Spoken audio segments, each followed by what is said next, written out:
Hi guys, and welcome back to my channel. Now today we are making fish cutlets. Before we actually start with the ingredients, let's talk about these fish cutlets for a bit. Up until very recently, I've always used fresh fish to make my fish cutlets. You can use a wide variety of fish. In the past, I've used kingfish, I've used mackerels, I've even used swordfish and salmon, and the cutlets turn out absolutely fabulous every single time. Now today we're going to be using canned tuna, which in itself has a few advantages. It eliminates the whole process of cooking the fish and then having to take out every single bone before you get started with your recipe. So this recipe is actually perfect for when you're in a hurry, you need to get dinner sorted really fast, or even those days just before grocery shopping where there's not much to pick from in the fridge. So this recipe is a great one to have in your arsenal. I always have a couple of cans of tuna in my pantry for situations just like this. Now that makes this recipe so much simpler. All you have to do is put together a few basic ingredients, mix your cutlet batter, shape it up and fry it off. Sounds simple, right? Now, before we go on to the actual recipe, if you're new here, please consider subscribing to my channel.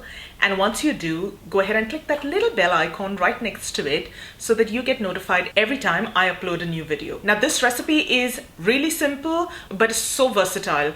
You can serve these fish cutlets with a side salad and some mash or fries, or you can even serve this as a side to some dal and rice, and that absolutely uplifts the meal from plain and simple to something else altogether. What I really like about these cutlets is if you shape them appropriately, you can also use them to make fish burgers, and they taste absolutely fabulous in a burger as well. So whichever way you choose to serve these up, I hope you give this recipe a try. Alright, so without any further delay, let's go on over to my kitchen counter and I'm going to share with you my recipe for fish cutlets. So the first step in this recipe is to drain your can of tuna. I've used a large can, that's about 495 grams of tuna in there. And this is just tuna chunks in spring water. You can also use the tuna in olive oil.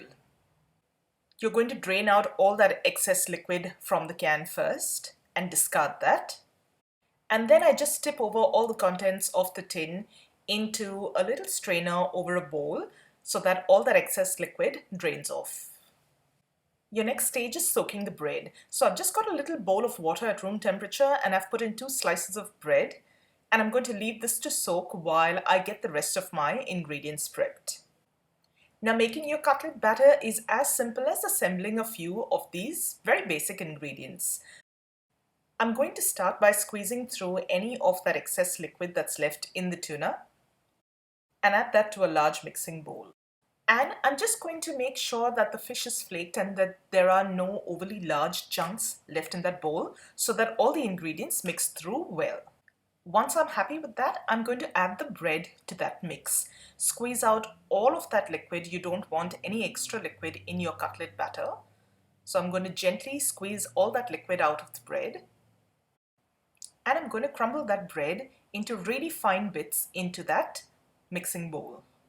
Now once that's done, I'm going to add in the rest of the ingredients. We've got 1 small onion, finely chopped, a little bit of ginger, about ½ an inch, again really finely chopped, about 2 large cloves of garlic, finely chopped. I've put in 2 birdseye chillies here. They're fairly spicy, but you can add as much chili as you want to suit your taste.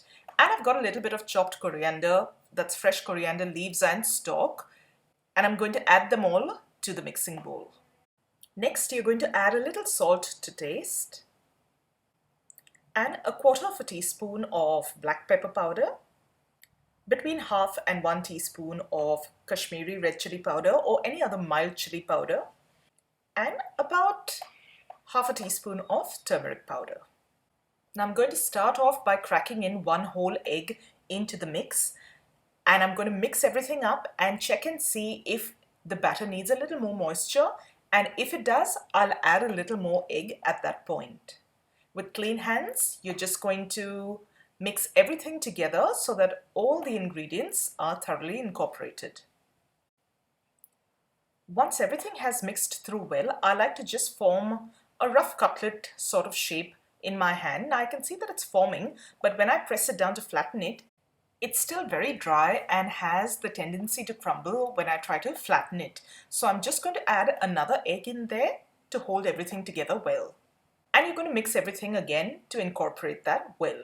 Now, on a side note, if you find that there's too much moisture in your batter and it's really very soggy, add a few breadcrumbs till you get the right consistency, till everything holds together really well. But keep in mind, you don't want that mix to be too dry. This mixture is looking perfect right now, so we're ready to actually start forming our cutlets. Now this batter will yield about 10 to 12 cutlets depending on the size of each portion, and you can really make them as large or as small as you'd like. I'll show you how I typically shape my fish cutlets.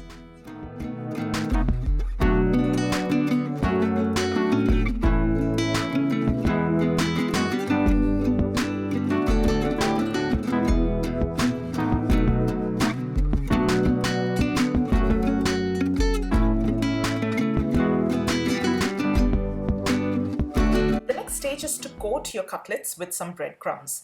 I've got some multigrain breadcrumbs over here. You can use whatever breadcrumbs you have access to. Panko breadcrumbs also work well. And you're gently and carefully going to roll your cutlets in the breadcrumbs like so. Make sure that they're covered with the breadcrumbs on all sides.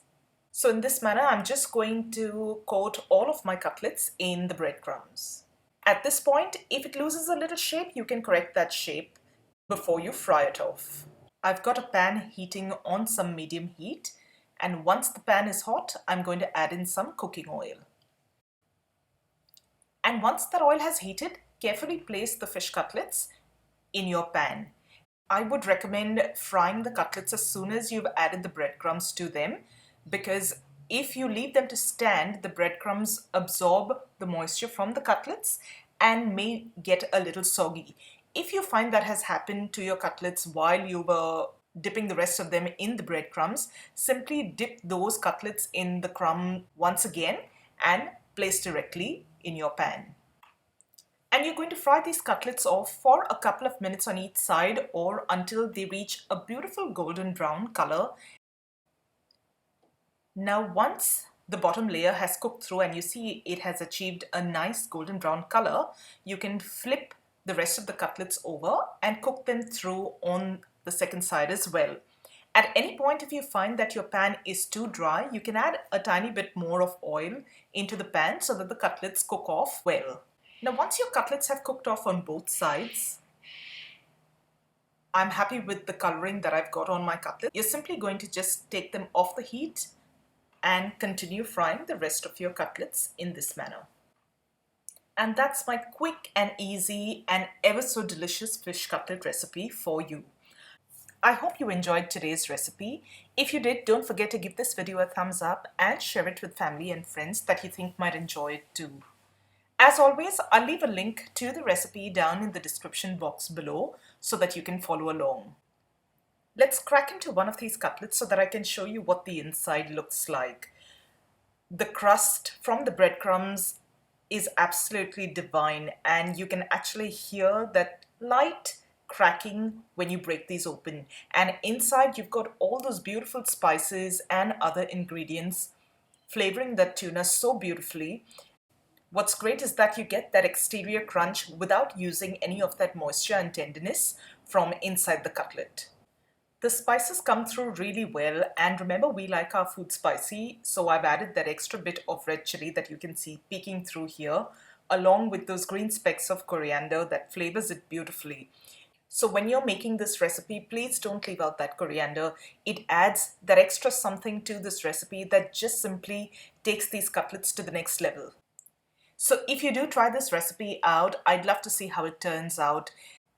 Do share your creations on Instagram and use hashtag #TheAspiringHomeCookRecipes because I absolutely love looking at what you guys come up with. And that's all from me today.